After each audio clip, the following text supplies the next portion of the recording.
গঙ্গাসাগরে কীভাবে যাবে, কত টাকা খরচ হয়, আজ সব বলবো এই ভিডিওতে। সব তীর্থ বারবার, গঙ্গাসাগর একবার। তো আমি কিন্তু আজকে যাব গঙ্গাসাগরে। তো চলো, প্রথমেই কিন্তু আমার বাড়ির কাছাকাছি যে স্টেশন টালিগঞ্জ, সেখান থেকে আমি ট্রেনের টিকিট কেটে নিয়েছি। টিকিট কেটে নেওয়ার পর আমি এখান থেকে প্রথমে যাব বালিগঞ্জ, এবং তারপর সেখান থেকে আমি নামখানা লোকালে উঠব। 9:20 ট্রেন ছিল আমাদের। তো তার ফাঁকে আমি একটু খিদে পেয়েছিল বলে ব্রেকফাস্ট করে নিলাম, ডাল পুরি আর আলুর দম। তারপরে ট্রেনে উঠে বসে পড়ি, এবং খানিকক্ষণ যাওয়ার পরে দেখি ট্রেনে এই কটকটিগুলো মানে ঝুড়ি ভাজাগুলো উঠেছে। তো সেটা খেতে খেতে তোমার গ্রামের প্রকৃতি যেটা, সেটা দেখতে দেখতে কিন্তু চলে গেলাম কাকদ্বীপ স্টেশনে। এই কাকদ্বীপ স্টেশনে নেমে তার বাঁদিকে ঠিক তোমার হচ্ছে গিয়ে নামলে পরে এই ব্রিজটা পড়বে, যার তলা দিয়ে গেলে সেখানে অনেক টোটো দাঁড়িয়ে থাকে। তাদেরকে বললেই তারা ভেসেল ঘাটে নামিয়ে দেবে।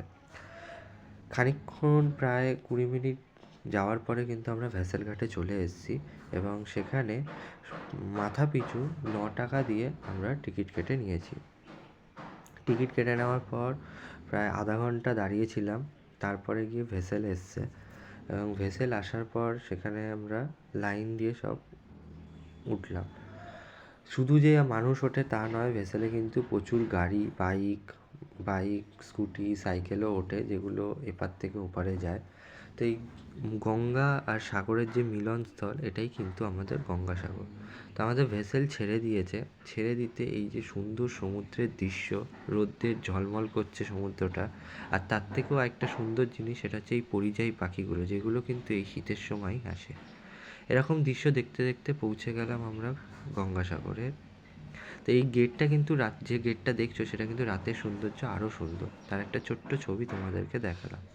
এই গেটের বাইরে বেরোলে পরে অনেক টোটো দাঁড়িয়ে থাকে, যেটা তোমাদেরকে গঙ্গাসাগরে পৌঁছে দেবে। মাথা পিছু ধরো তোমার 50 টাকা করে নেয়। আমরা কিন্তু গঙ্গাসাগরে পৌঁছে গেছি। এবার আমাদের খুব খিদে পেয়েছে, প্রায় দুপুর 1টা বাজে। তো এখানে অনেক হোটেল আছে, খাওয়া দাওয়া খুব একটা ভালো নয়, তবে খাওয়া যাবে। তো আমি এখানে কিন্তু নিয়ে নিয়েছিলাম ভাত, ডাল, বেগুন ভাজা, আলু ভাজা আর ফুলকপি আলুর তরকারি, যার দাম নিয়েছিল 70 টাকা। খাওয়া দাওয়ার পর আমরা একটু বিশ্রাম নিয়ে একটু ঘুরতে বেরোলাম। তো এই যে ঘরগুলো দেখছো বাঁশের, এরকম কয়েক হাজার ঘর রয়েছে এখানে, যে পুণ্যার্থীদের থাকার জন্য। আর এই কাঠগুলো জমানো রয়েছে, যেগুলো ওই সংক্রান্তির সময় বিক্রিও হয় আগুন জ্বালানোর জন্য। তো আমরা চলে এসেছি কপিল মুনির আশ্রমে। এখানে কিন্তু একটা অদ্ভুত জিনিস, আমরা যে সাধারণ মুড়ি খাই, সেই মুড়ির তুলনায় অনেক বড় বড় মুড়ি এখানে বিক্রি হচ্ছিল। তো এই হলো সেই কপিল মুনির আশ্রম, এবং সামনে যে দেখছো অনেক লাল কাপড় বাঁধা রয়েছে, সেই জায়গাটায় কিন্তু সবাই মানত করে। তারপরে আমরা কপিল মুনির আশ্রমে ঢুকলাম। সেখানে কিন্তু কীর্তন হচ্ছিল, সবাই নাম গান করছিল। তো চলো তোমাদেরকে কপিল মুনির দর্শন করাই। এই হলো সেই কপিল মুনি, যাকে নিয়ে প্রচুর গল্প রয়েছে বা কাহিনী রয়েছে। তো এই এই আশ্রমের রাতের সৌন্দর্য কিন্তু একদমই অন্য রকমের। তো তোমাদেরকে যে মানতের জায়গা বলেছিলাম, এইটা হলো সেই জায়গাটা, ঠিক আশ্রমের সামনেই একদম। আর আরেকটা অদ্ভুত জিনিস, এখানে প্রচুর গরু রয়েছে, যারা মন্দিরে উঠছে সবার সাথে মানে সবার মানুষদের সামনে ঘুরছে, কিন্তু কাউকে কিন্তু কিছু করে না। তো মন্দিরের ঠিক পাশ বরাবর অনেক ছোট ছোট ঘর করা রয়েছে, সেই ঘরগুলোতে কিন্তু প্রচুর নাগা সন্ন্যাসী রয়েছে।